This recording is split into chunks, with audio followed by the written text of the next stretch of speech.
안녕하세요. 코인우먼입니다. 오늘은 2025년 6월 6일 금요일 오전 10시 47분 경입니다. 구독과 좋아요, 알림 설정 정중히 부탁드리면서 오늘 영상 시작하겠습니다.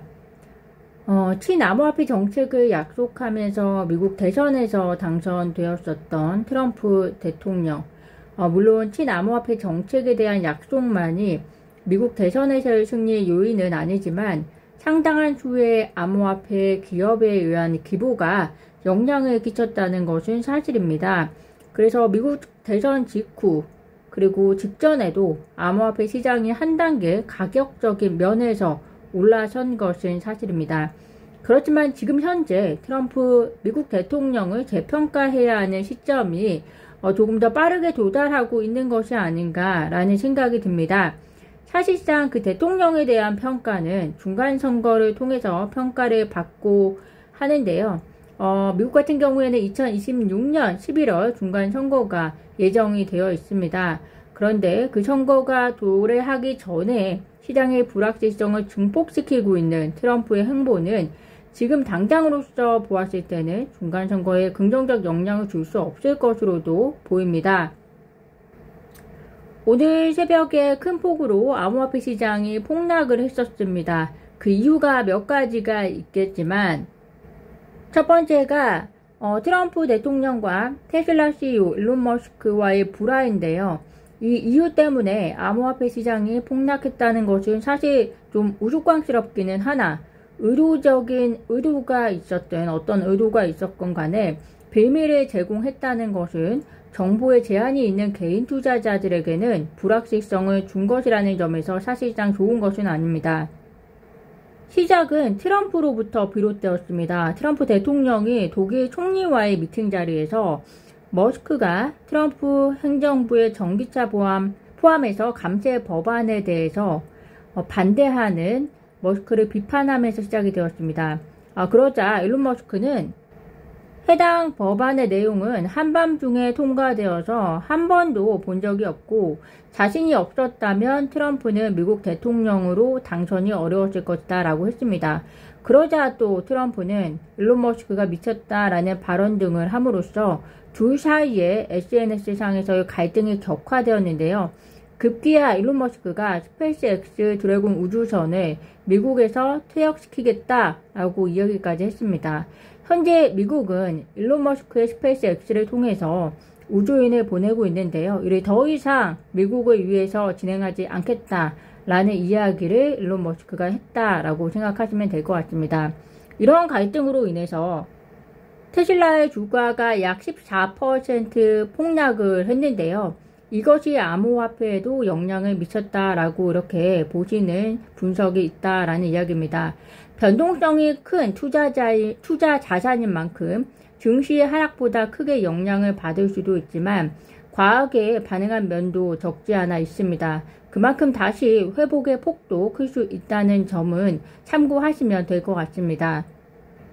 결국에는 방금 전 기사에 의하면 일론 머스크 테슬라 CEO가 X를 통해서 스페이스X 드래곤 우주선을 퇴역시키지는 않겠다라고 전하면서 암호화폐 시장 일각에서는 이를 트럼프 머스크 간의 불화설이 일단락이 될 것으로 해석하고 있는 상황입니다.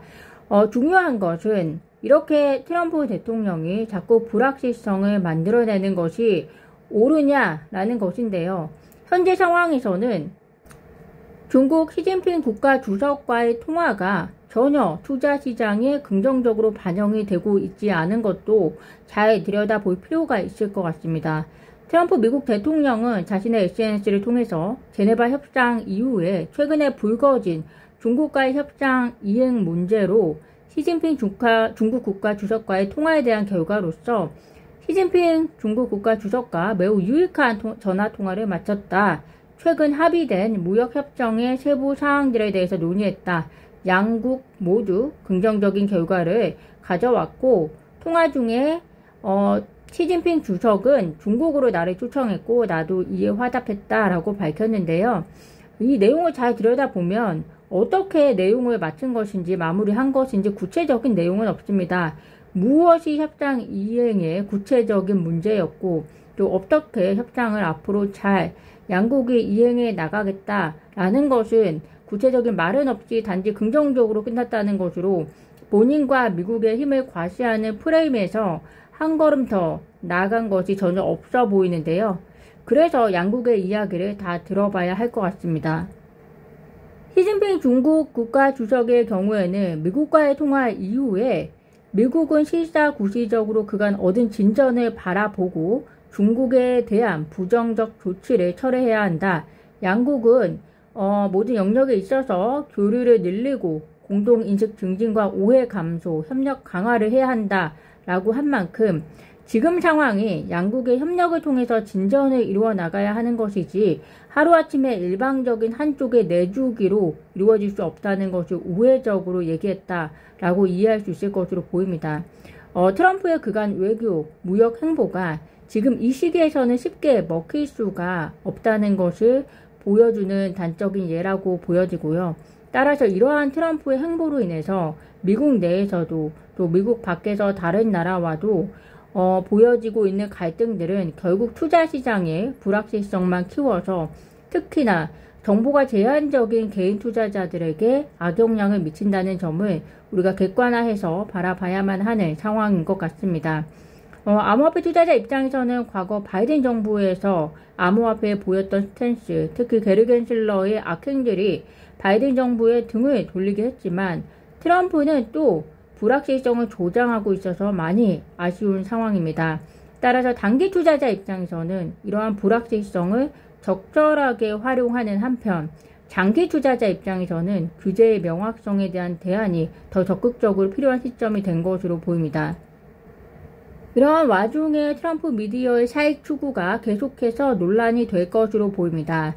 현재 지니어스 법 등 미국 의회가 온전하게 스테이블 코인과 그리고 암호화폐 법안에 대해서 행보가 극렬하게 분열되고 있는 것은 바로 트럼프 일가족의 암호화폐 시장에 대한 사익 추구 등과 관련이 있는데요. 미국 대통령의 소셜 미디어 기업 트루스 소셜이 미국 SEC에 트루스 소셜 비트코인 ETF 출시를 위한 신청서를 제출한 것도 아마 의회에 부정적 영향을 줄 것으로 보입니다. 우리나라에서는 볼 수 없는 장면들이 현재 펼쳐지고 있고 또 의회 입장에서도 그렇기 때문에 트럼프가 이러한 사익 추구 문제를 해결하지 않는 한 협조할 수 없다라는 모습을 계속해서 보이고 있는 것도 당연한 것으로 보여집니다. 서클이 나스닥에 드디어 상장이 되었습니다. 공모가 31달러에서 거의 168% 상승한 수치 83달러로 마감이 되었습니다. 서클의 나스닥 상장은 스테이블 코인 발행사로서는 최초인데요. 비트맥스 공동 설립자 아서 헤이지의 경우에는 서클의 사례가 결국에는 IPO, 광풍을 만들 시작점이 될 것이다 라고 이야기를 하고 있습니다. 향후 리플 등의 스테이블 코인 회사들의 IPO 행보 계획도 관심 있게 보시면 될 것 같습니다. 리플 이야기 잠시 해보겠습니다. 현재 6월 16일이라는 날짜를 두고 또 설전이 벌여지고 있는 것 같습니다. 그 내용은 리플과 미국 SEC 소송이 6월 16일 종료가 될 것이라는 루머인데요. 그렇지만 프레디 리시폴리 변호사가 밝힌 6월 16일의 날짜의 의미는 이렇습니다. 저도 코인우먼 채널을 통해서 얼마 전에 설명드린 바 있는데요. 6월 16일이라는 날짜는 미국 제2순회 항소법원에 리플과 미국 SEC가 상소 상태 업데이트를 보고해야 하는 마감 기한입니다. 그런데 지난 5월 15일 트레이시 판사가 리플과 SEC가 공동으로 제출한 합의안을 법적 절차상의 이유로 기각을 했고 더 이상 수정된 합의안이 재제출되지 않은 상태이기 때문에 지금 현재 리플과 미국 SEC가 무엇을 보고해야 할 내용이 없는 상태입니다. 그런데 어찌되었건 6월 16일까지 보고서가 항소법원에 제출이 되지 않으면 항소법원은 트레이시 판사의 원래 기각 결정을 토대로 절차를 그대로 진행해야 합니다. 반면에 6월 16일 마감 기한 내에 새로운 제출이 이루어진다면 소송 절차가 최대 60일간 중단될 수 있습니다. 이것은 궁극에 리플과 SEC가 어떻게 전략을 구성하고 있는지에 달려 있습니다. 미국 SEC와 리플이 전략적 논의를 통해서 토레스 판사에게 다시 합의안을 재제출할 것인지, 또 토레스 판사가 이것에 대해서 어떤 판결을 내릴지가 궁극에 중요하기 때문에 지금 현재로서는 우리가 리플과 미국 SEC가 어떠한 전략을 구성하고 있는지 예측하기가 어려운 상황입니다.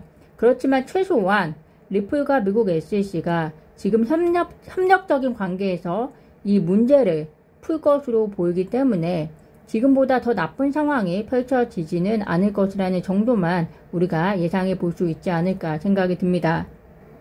코인베이스가 자사 레이어2 네트워크인 베이스에서 랩핑된 XRP와 그리고 도지코인을 출시함으로써 XRP와 도지 보유자들이 디파이 서비스에 접근할 수 있도록 했습니다. 랩핑 토큰은 원본 자산을 대표하는 형태로 설계되는데, 이를 통해서 원본 자산을 직접 지원하지 않는 환경에서도 디지털 자산 통합이 가능해집니다. 그래서 이렇게 랩핑된 XRP와 도지의 출시는 플랫폼 간 상호 운용성을 높이고 활용 범위를 확대하는 데 기여한다는 측면에서 사용자들이 XRP에 대한 접근을 증가시키고 또 유동성 확대에 도움이 될 수 있다 정도로 이해하시면 될 것 같습니다. 오늘 제가 준비한 소식은 여기까지입니다. 오늘도 영상 시청 진심으로 감사드리고요. 구독과 좋아요, 알림 설정은 코인 우먼에게 큰 힘이 됩니다. 감사합니다.